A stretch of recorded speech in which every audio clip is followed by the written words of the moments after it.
Paris Direct, la suite avec nous en plateau. Myriam Amellal pour le premier coup d'œil sur la presse française, c'est tout à l'heure. Mais je me tourne d'abord vers Myriam Bounafa pour le chapitre économie. Bonjour Myriam. Bonjour Philomé. On parle des femmes dans l'entreprise. Pour commencer votre journal de l'économie, l'INSEE en France vient de publier de nouveaux chiffres ce matin. L'écart de salaire entre hommes et femmes se réduit mais reste persistant.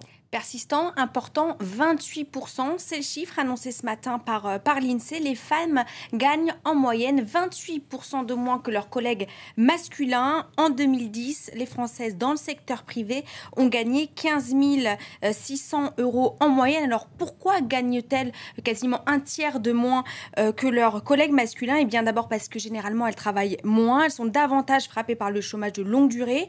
Elles font plus de postes à temps partiel et moins d'heures supplémentaires. Voilà à peu près pour le portrait général. Concernant le salaire horaire uniquement, là on parle de 28%, ça veut dire quoi? On regarde combien une Française gagne en moyenne, mais n'importe quelle Française, c'est 28% de moins que les Français. Mais si on regarde les travailleuses, elles, le salaire horaire est de 18% inférieur à celui des hommes. C'est plus que la moyenne européenne. La moyenne européenne est autour de 16,2%.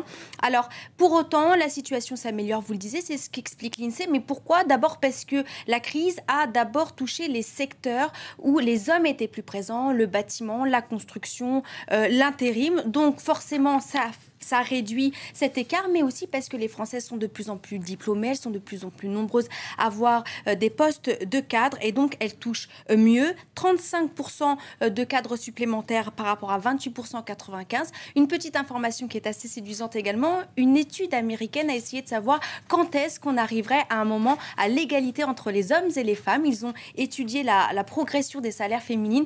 Eh bien, ce serait en 2085. On a un petit peu de temps pour parvenir. Il y a beaucoup de chemin à parcourir. Un mot maintenant de l'économie japonaise qui sortirait la tête de l'eau? Qui sortent un petit peu la tête de l'eau, effectivement, puisque les chiffres de son PIB sont meilleurs. On a une croissance qui augmente de 0,2% au quatrième trimestre de cette année. Ça nous permet de passer assez rapidement sur les marchés asiatiques, si vous le voulez bien. À mi-séance, la bourse de Tokyo continue sa forte progression. Vous le voyez, le Nikkei plus 2,21%.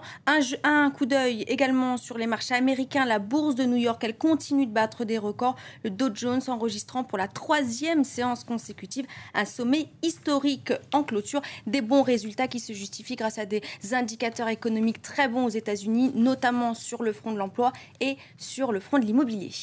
Facebook change de nouveau de visage. On va un peu s'y perdre, je crois. Là, il s'agit de son fil d'actualité qui va une nouvelle fois changer de forme. Le réseau social s'adapte au mouvement du web et de l'Internet pour plus de visuels, s'inspirant en fait du succès d'autres applications comme Instagram, par exemple. Donc, vous allez finir par vous retrouver avec un fil d'actualité qui ressemblera davantage à un journal avec photos, rubriques, images. Je pense qu'il y a quand même beaucoup de monde qui va être un petit peu perturbé dans les premiers temps, comme à chaque fois avec Facebook. Merci Myriam Bounafa, c'était le chapitre économie. Je me tourne maintenant vers Myriam Amellal pour le premier coup d'œil sur la presse française. Nous sommes le 8 mars, journée